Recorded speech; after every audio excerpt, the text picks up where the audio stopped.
Welcome to प्रखर academy. आपका स्वागत है आपके चैनल पर।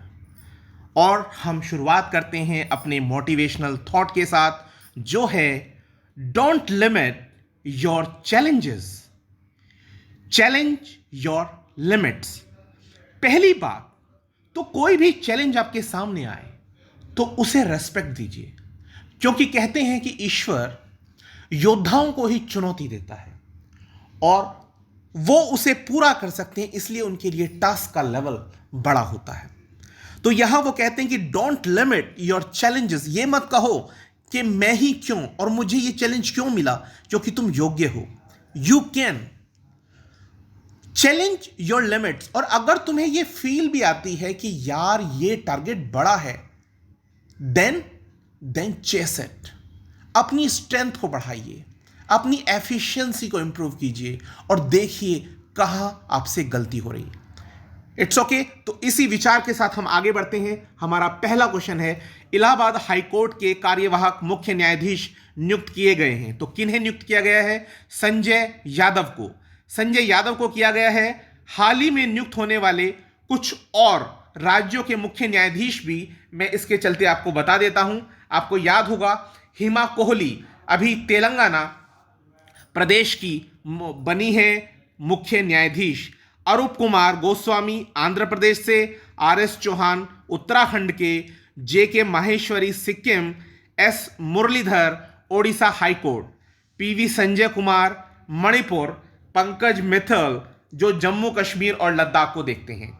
और ये न्यूज़ तो आपको पता ही होगी कि अभी हमारे शरद अरविंद बोबड़े जो मुख्य न्यायाधीश हैं 47वें, वो रिटायर हो रहे हैं और उनका स्थान कौन लेंगे? उनका स्थान लेंगे नथालपति वेंकट रमन्ना, यानी एनवी रमन्ना 48 नंबर के मुख्य न्यायाधीश बनने वाले हैं।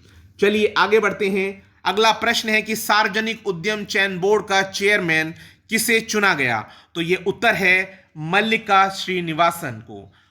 अगला प्रश्न जो इंपॉर्टेंट है और सुर्खियों में रहा है, ओडिशा इतिहास पुस्तक के लेखक कौन हैं?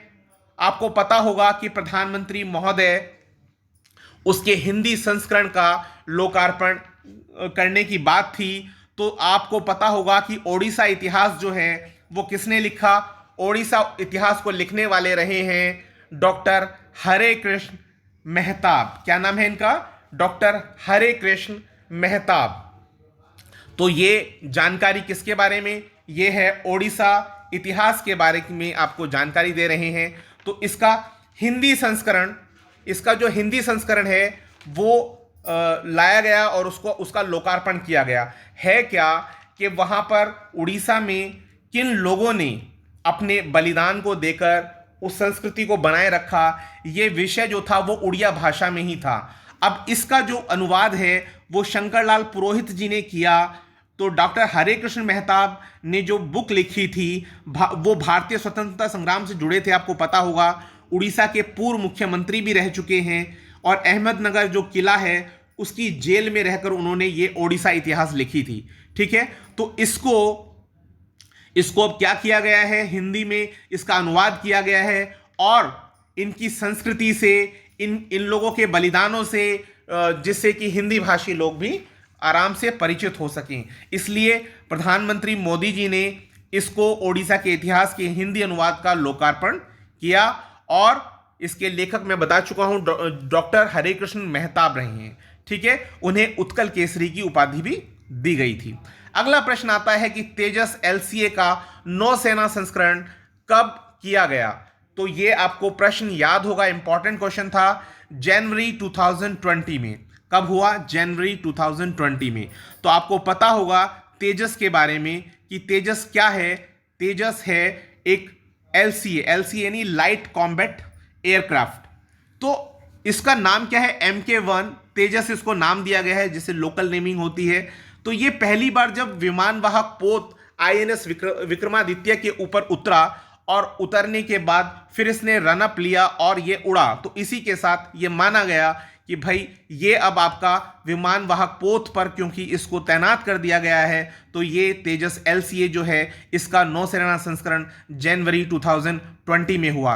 और इसी के साथ भारत जो है वो कुछ बड़े देशों में के ग्रुप में शामिल हुआ, जैसे संयुक्त राज्य America, United kingdom, Russia and China, क्योंकि इनके पास ये टेक्नोलॉजी पहले से मौजूद है। हम आगे बढ़ते हैं, ये देखते हैं हवा में गोते लगाता हुआ फाइटर प्लेन जिसका नाम क्या है, तेजस MK1। और इसके बाद इसके कुछ की फीचर्स हैं, जैसे ये एरोनॉटिकल डेवलपमेंट एजेंसी यानी ADA और हिंदुस्तान एरोनॉटिक्स लिमिटेड के द्वारा संयुक्त रूप से, यानी उसका एक जॉइंट वेंचर के द्वारा बनाया गया है।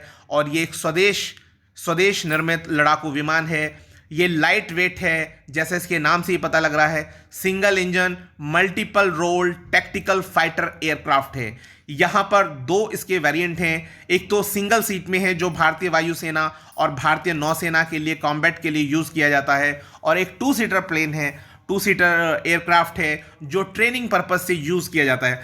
डिटेल तो बहुत सारी है लेकिन टाइम कम है, तो चलिए आगे बढ़ते हैं अगले प्रश्न पर। अगला प्रश्न है कि भारत सरकार ने किस महापुरुष की जयंती पर सार्वजनिक अवकाश घोषित किया है?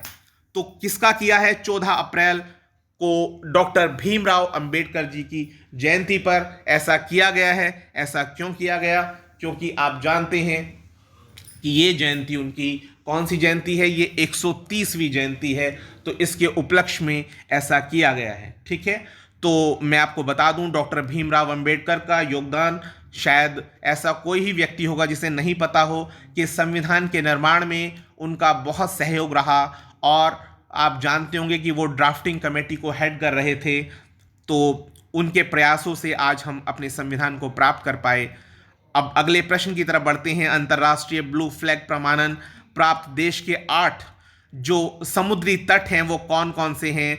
तो भारत में जो 8 समुद्री तट हैं वो कौन से हैं? उनमें एक तो गोल्डन है जो आपका ओडिशा में पड़ता है, कासरकोड है, और पदुबिद्री है कर्नाटका में, ककप्पड़ है आपका केरला, घोगला है दीव में, राधानगर अंडमान निकोबार, और शिवराजपुर तो काफ़ी फेमस है, गुजरात में है। अगले प्रश्न की तरफ बढ़ते हैं। हाल ही में भारत के मसाला बोर्ड ने किसके साथ MOU को साइन किया? MOU का मतलब होता है मेमोरेंडम ऑफ अंडरस्टैंडिंग, पर हस्ताक्षर किए। तो आपको पता होगा UNDP के साथ उन्होंने ऐसा किया।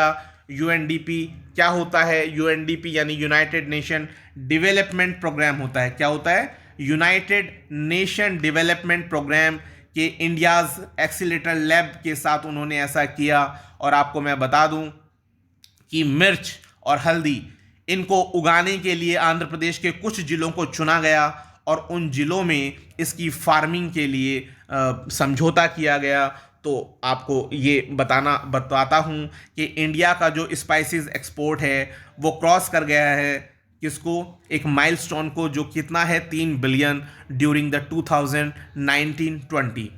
आप जानते होंगे कि हमारे यहाँ जो मिर्च है और जो टर्मरिक है उसके बारे में आपको पता होगा कि इन मसालों की यूरोप में पहले से ही काफ़ी डिमांड रही है। तो अगले प्रश्न की तरफ बढ़ते हैं।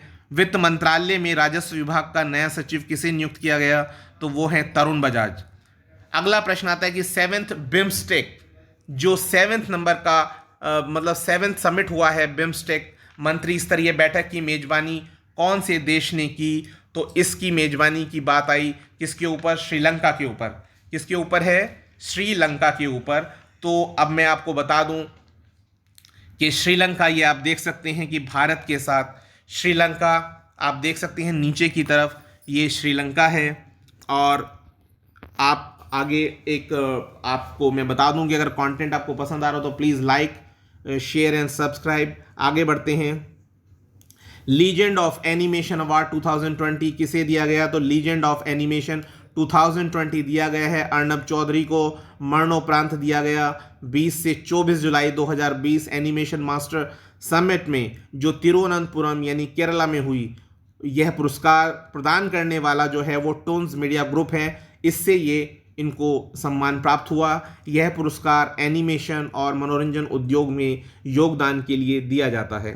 अगला प्रश्न है, संयुक्त हाइड्रोग्राफिक सर्वेक्षण करने के लिए किस देश में आईएनएस सर्वेक्षक को नियुक्त किया गया? तो आईएनएस सर्वेक्षक जो है वो मॉरिशस में नियुक्त किया गया। अब जैसे आपके मन में विचार आता होगा कि आईएनएस क्या है, तो ये क्या है, इंडियन नेवल शिप है। सर्वेक्षक जो कहाँ नियुक्त किया गया? मॉरिशस में। आईएनएस सर्वेक्षक में हाइड्रोग्राफिक सर्वेक्षण वाला एक जहाज है और इस जहाज में उच्च गुणवत्ता वाले हाइड्रोग्राफिक मशीन्स लगी हैं, जिसकी सहायता से ये उसके पोर्ट लुई रीजन में, वहाँ समुद्र क्षेत्र में सर्वेक्षण करेगा। तो आप देख सकते हैं इसको। ये है आपका, ये अफ्रीकन कॉन्टिनेंट है और अफ्रीकन कॉन्टिनेंट के पास आप देखते हैं ये आइलैंड ग्रुप मेडागास्कर, और मेडागास्कर के पास एक छोटा सा पॉइंट है जिसको एनलार्ज करके दिखाया गया है।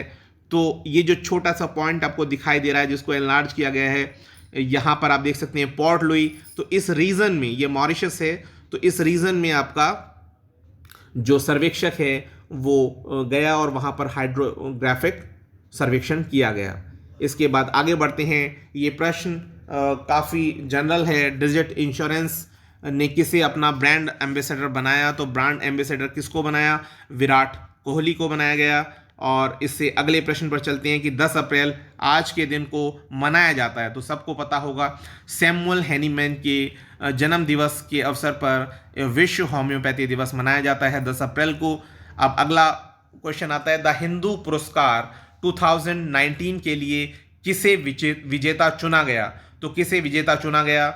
ये 25 मार्च 2020 की घटना है। द हिंदू प्राइज 2019 के विजेता 2 श्रेणी में हैं।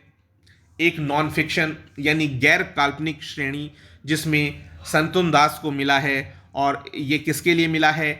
India empire and first world war culture writings, images and songs के लिए। दूसरा है फिक्शन श्रेणी में हुआ है मिर्जा वाहिद का। मिर्जा वाहिद को मिला है टेल हर एवरीथिंग।